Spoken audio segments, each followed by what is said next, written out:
Good evening. The charges have been dropped against a New Mexico DWI attorney accused of drunk driving. A judge says it came down to officers holding the man too long and a lack of probable cause. News 13's Rebecca Atkins is in the Newsplex with the story. Rebecca?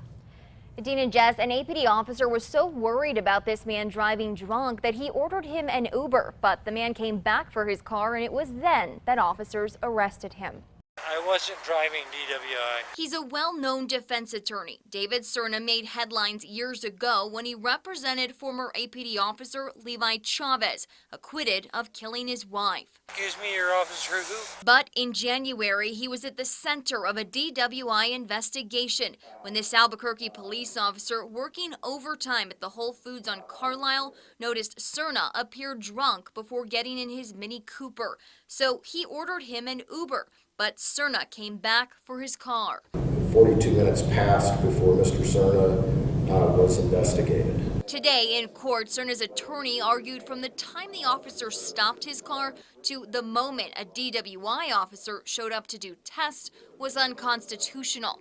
He also put both officers on the spot. So you did not have probable cause to arrest Mr. Cerna when you stopped him, did you?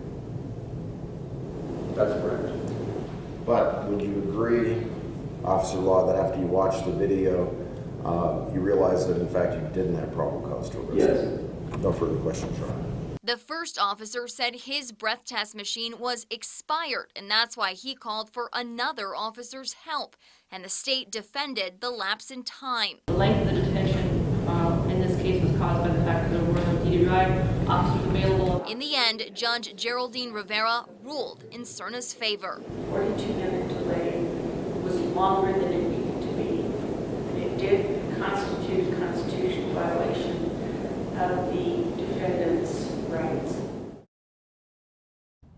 The judge went on to say the first officer that stopped Cerna should have had at least done initial tests on him before a breath test could be provided at the scene. At the end of the hearing, she said she still could not understand why the officer did not do so. Jess, back to you. All right. Thank you, Rebecca. The state was forced to drop the charges because of the judge's ruling to suppress the evidence in the case.